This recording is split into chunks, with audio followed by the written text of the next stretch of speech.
बिस्मिल्लाहिर्रहमानिर्रहीम। अस्सलाम वालेकुम नाज़रीन इलेक्शन 2024 अब सिर्फ 48 घंटे बाकी हैं और हमारे पास जो मुख्तलिफ हलकों की नई नई डेवलपमेंट आपके सामने आ रही हैं तो हम आपके सामने रख रहे हैं।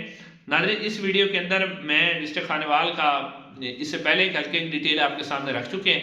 अब इंशाल्लाह NA 145 जो है खानेवाल शहर और उससे मुल्हिका जो देहाती इलाके उस पर मुश्तमिल ये हल्का, इसकी तफसीलात आपके सामने रखूँगा। नाज़रीन अगर आप हमारे चैनल पर नए हैं तो चैनल को सब्सक्राइब कर दें। नाज़रीन ये NA 145 खानेवाल, ये खानेवाल का जो बेसिकली देखें तो हल्का नंबर 2 है और ये हल्का जो है ये खानेवाल शहर पूरा इसके अंदर शामिल है और बहुत से देहाती इलाकों पर मुश्तमिल ये हल्का है। नाज़रीन बेसिकली अगर आप इस हल्के की बात करें तो ये मुस्लिम लीग नून का गढ़ रहा है, पूरा खानेवाल ही लाया रखा है। ये वाला जो हल्का है ये बुनियादी तौर पर मुस्लिम नून का गढ़ रहा है, मुस्लिम नून ही यहाँ से जीतती रही है। लेकिन नाज़रीन 2013 के बाद जो हालात में काफ़ी तब्दीली हुई और मुस्लिम लीग नून अगरचे ये हल्का जीत तो गई लेकिन उनके वोट बैंक में कमी आई। अगर आप 2018 का रिजल्ट देखें तो 2018 में पाकिस्तान मुस्लिम नून के मोहम्मद खान डाहा यहाँ से मेंबर कौमी असम्बली दूसरी दफ़ा मुंतखब हुए थे और महज तकरीबन 1400 या 1500 वोटों की लीड से वो जीते थे। उनके मुकाबले में पाकिस्तान तहरीक इंसाफ के अहमद यार हराई थे जो कि 1600 या 1700 वोटों की मतलब हार उन्हें हुई थी और बहुत ही एक ज़बरदस्त मुकाबला था। तो आखिर में पाकिस्तान मुस्लिम नून के जो उम्मीदवार मोहम्मद खान डाहा हैं वो जीतने में कामयाब हो गए थे। अब नाज़रीन इस सबसे पहले मैं ज़रा कौमी असम्बली की तफसीलात आपके सामने रखता हूँ। नाज़रीन कौमी असम्बली में अब जो मुकाबला है यहाँ पर वो पाकिस्तान मुस्लिम नून के जो उम्मीदवार हैं मोहम्मद खान डाहा हैं और जो अहमद यार हराए थे वो अब सूबाई असम्बली का इलेक्शन नहीं लड़ रहे, कौमी असम्बली का नहीं लड़ रहे, वो सूबाई असम्बली का लड़ रहे हैं। उनके भाई हामिद यार हराज यहाँ से कौमी असम्बली का इलेक्शन लड़ रहे हैं। बैसियत आज़ाद उम्मीदवार वो पाकिस्तान तहरीक इंसाफ में थे, पाकिस्तान तहरीक इंसाफ छोड़ गए तो अब हुक्के के निशान पर वो बैसियत आज़ाद उम्मीदवार यहाँ से इलेक्शन लड़ रहे हैं और जो पाकिस्तान तहरीक इंसाफ ने यहाँ से टिकट दिया है वो आबिद महमूद खग्गा को दिया है। आबिद महमूद खग्गा भी अच्छे उम्मीदवार हैं लेकिन अगर आप मुकाबले की बात करें तो मुकाबला जो है वो अहमद यार जो हामिद यार हराज हैं आज़ाद उम्मीदवार हैं, हुक्के के निशान पर लड़ रहे हैं और पाकिस्तान मुस्लिम नून के मोहम्मद खान डाहा के दरमियान है। नाज़रीन अगर मैं बेसिकली आपको थोड़ा सा इसका स्केच बताऊं कि कौन सा उम्मीदवार फेवरेट है तो वो आपको पता चलेगा। इन दोनों जो मेंबरान हैं यानी जिसमें पाकिस्तान मुस्लिम नून के मोहम्मद खान डाहा हैं और पाकिस्तान जो आज़ाद उम्मीदवार हैं हामिद यार हराज साहब, उनका जो सूबाई पैनल है उससे आपको अंदाज़ा होगा कि कौन सा उम्मीदवार इस वक्त फेवरेट है। नाज़रीन इसमें सूबाई असम्बली के जो हल्के हैं वो PP 211 है और PP 206 है।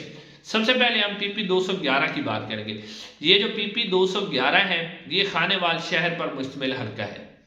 नाज़रीन बेसिकली तो अगर आप यानी आपके ज़हन में ये सवाल आता है कि शहरी इलाकों में पाकिस्तान तहरीक इंसाफ का वोट बैंक है, अगरचे जो हामिद यार हराज हैं वो कंपेन कर रहे हैं अभी भी इमरान खान के नाम पर, उनके जो बैनर्स हैं उनके जो पोस्टर हैं वो अभी भी PTI के झंडे के बने हुए हैं और वो अपने आप को PTI का उम्मीदवार ही ज़ाहिर कर रहे हैं।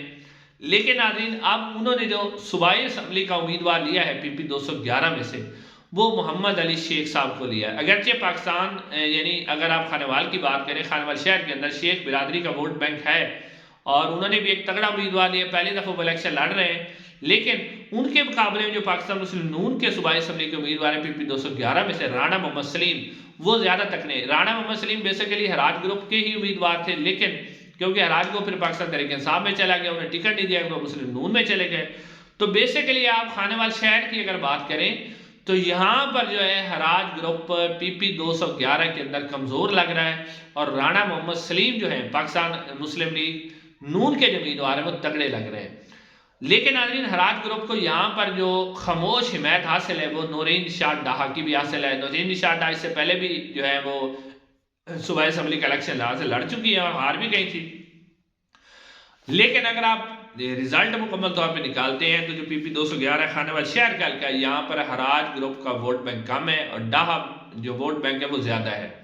तो यहाँ से जो है अब जो शेख मोहम्मद अली हैं जो कि हराज ग्रुप के MP हैं वो कितने वोट हासिल कर सकते हैं ये बहुत ज़्यादा मैटर करेगा हराज ग्रुप की जीत और हार के ऊपर जाके। तो यानी अगर आप PP 211 की बात करें खानेवाल शहर की तो यहाँ पर जो है मुस्लिम नून के जो उम्मीदवार हैं कौमी असम्बली और सूबाई असम्बली दोनों ही तगड़े हैं। जबकि हराज ग्रुप के एमपीए भी थोड़े से कमज़ोर हैं और जो उनके एमएनए का वोट बैंक है वो भी कम है। लेकिन नाज़रीन अगर हम पीपी 206 की बात करते हैं, पीपी 206 का जो हल्का है ये देहाती इलाका है सारा। 2000 अगर हम 18 की बात करें तो यहाँ पर जो मुकाबला था पाकिस्तान मुस्लिम नून के चौधरी फजलुर रहमान और पाकिस्तान तहरीक इंसाफ के हामिद यार हराज के दरमियान था। तो उसमें पाकिस्तान तहरीक इंसाफ के हामिद यार हराज जीत गए थे और चौधरी फजलुर रहमान जो कि पाकिस्तान मुस्लिम नून के उम्मीदवार थे वो यहाँ से इलेक्शन हार गए थे। अब नाज़रीन जब 2024 में इलेक्शन हो रहा है तो पाकिस्तान जो मुस्लिम नून है उनका टिकट जो है वो चौधरी फजलुर रहमान साहब ही के पास है। अब चौधरी फजलुर रहमान साहब खुद इलेक्शन नहीं लड़ रहे, उनके बेटे उसामा फजल लड़ रहे हैं, यानी टिकट तो उन्हीं के घर में है। तो उसामा फजल यहाँ से इलेक्शन लड़ रहे हैं, नौजवान है, लोग उन्हें बहुत पसंद भी करते हैं और उनका एक ज़ाती वोट बैंक है, शख्सियत का असर भी है, काफ़ी लोग उन्हें पसंद करते हैं, नौजवान तबका खासतौर पर बहुत ज़्यादा पसंद करता है। और पाकिस्तान जो आज़ाद उम्मीदवार हैं वो हैं अहमद यार हराज साहब, वो यहाँ से इलेक्शन लड़ रहे हैं। अहमद यार हराज भी इस हल्के के अंदर, यानी अगर आप देखें जो पीपी 206 का हल्का है इसके अंदर उनका एक मतलब आप कह सकते हैं कि बिरादरी का भी वोट बैंक है, उसके अलावा ज़ाती वोट बैंक भी है। और इस जो पीपी 206 के अंदर जो हल्के की सूरत हाल है इसके अंदर अहमद यार हराज और हामिद यार हराज ग्रुप जो है वो तगड़ा लग रहा है, मजबूत लग रहा है। लेकिन आगे अब सवाल ये पैदा होगा कि क्या ये जो पीपी 206 का वोट है क्या ये इतना वोट होगा कि एक तो उसामा फजल भी बहुत ही तगड़े उम्मीदवार हैं, तगड़ी कैंपेन भी कर रहे हैं, नौजवानों को अपनी तरफ खींच रहे हैं वो, और तगड़ी एक किस्म की कैंपेन चला रहे हैं। और दूसरी तरफ जो आप कह सकते हैं कि हम अहमद यार हराज हैं उनका अपना ज़ाती वोट बैंक है। तो क्या अब वो जो ज़ाती वोट बैंक है उस वोट बैंक इतना होगा कि वो, क्योंकि एक तो पाकिस्तान तहरीक इंसाफ छोड़ गए, फिर नौजवान वोटर जो है वो उनसे नाराज है, अभी भी नौजवान वोटर जो है वो पाकिस्तान तहरीक इंसाफ के साथ खड़ा हुआ है। अब पाकिस्तान तहरीक इंसाफ के उम्मीदवार है हसनैन शाह पीपी 206 में, तो आबिद महबूब खग्गा जो है वो कौमी असम्बली पे है। तो इस वक्त जो पाकिस्तान नौजवान वोटर है वो जो टूटा है वो हराज ग्रुप का ही नौजवान वोटर टूटा है, यानी जितना भी वोटर नौजवान है जो पाकिस्तान तहरीक इंसाफ की तरफ जा रहा है। हालांकि पाकिस्तान तहरीक इंसाफ तो यहाँ मुकाबले में नहीं है क्योंकि उसके उम्मीदवार नए हैं, लेकिन इसका नुकसान जो हो रहा है हराज ग्रुप को हो रहा है। अब हराज ग्रुप इसकी भरपाई किस तरह करता है पीपी 206 के अंदर से, और जो मोहम्मद अली शेख साहब है पीपी 211 में से कितनी परफॉर्म करते हैं और किस तरह वो वोटर को अपने साथ मिलाते हैं। हालांकि वो कैंपेन इमरान खान के नाम पे कर रहे हैं, अब देखते हैं कि वोटर उनका कितनी तरह मैल होता है। लेकिन हराज ग्रुप के पाकिस्तान तहरीक इंसाफ को छोड़ने की वजह से उनकी जो साख है वो मुतासर हुई है, और आप कह सकते हैं कि इस वक्त मुकाबला बहुत ही ज़बरदस्त है। लेकिन आप कह सकते हैं कि इस वक्त जो मुस्लिम नून के उम्मीदवार हैं, चाहे वो मेंबर कौमी असम्बली हैं या सूबाई असम्बली हैं, वो इस वक्त तगड़े नज़र आ रहे हैं। और अगर आप थोड़ा सा भी एज दें, यानी जितना भी एज दें, तो वो मोहम्मद खान डाहा ग्रुप जो मुस्लिम नून का उन्हीं को हासिल है। हराज ग्रुप अभी तक दूसरे नंबर पर है, बशर्ते कि कोई सरप्राइज आ जाए या पाकिस्तान तहरीक इंसाफ की हमदर्दी का वोट उन्हें पड़ जाए तो मुकाबले में बड़ा अपसेट भी हो सकता है। इंशाल्लाह नाज़रीन अगली वीडियो में आपसे मुलाकात होगी। अस्सलाम वालेकुम।